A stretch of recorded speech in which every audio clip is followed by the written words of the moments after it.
Bonjour tout le monde. Cette vidéo aura pour but de vous montrer comment mettre en place les connecteurs SMTP le plus rapidement et simplement possible. Pour cela, il suffit tout simplement de vous connecter sur le portail Let's Sign It, d'appuyer sur l'avatar en haut à droite, intégration au 365, et une fois que vous êtes sur la partie des connecteurs, vous allez pouvoir appuyer sur la petite flèche à droite du SMTP et appuyer sur configuration. Une fois sur cette page, on va pouvoir appuyer sur suivant. Et avant de saisir le nom de domaine, vous allez devoir vérifier que vous ayez bien fait l'enregistrement de notre iCloud dans la partie SPF de votre domaine. Une fois vérifié, on va pouvoir continuer. Donc là, vous allez devoir saisir votre nom de domaine, appuyer sur suivant, sélectionner le compte administrateur qui a accès à la partie Exchange,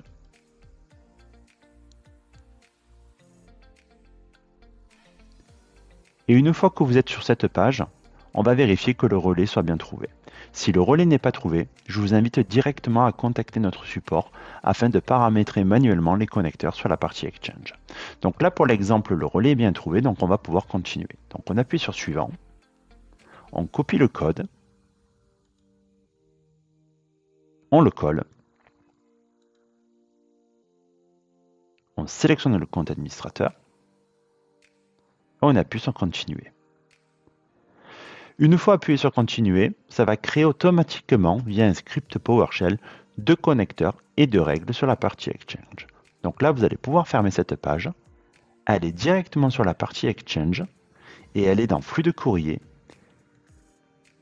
connecteurs, et vérifier que vous ayez bien deux connecteurs qui sont créés. Un connecteur entrant et un connecteur sortant.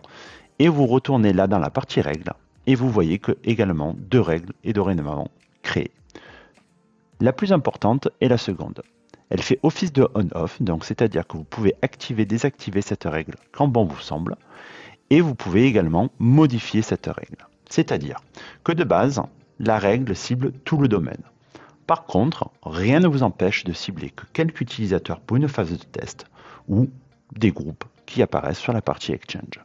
Vous avez également possibilité de sélectionner une seule personne ou tout le domaine et faire des exceptions. C'est-à-dire que vous avez possibilité de cibler tout le domaine et exclure que quelques adresses pour qu'ils ne passent pas par nos connecteurs SMTP. Pour cela, il suffit tout simplement de créer une exception en appuyant sur le petit plus, choisir l'expéditeur et choisir la personne que vous voulez exclure du SMTP. Voilà, le connecteur est mis en place. Je vous invite à contacter notre support si vous avez la moindre question. Je vous souhaite une bonne fin de journée. Au revoir.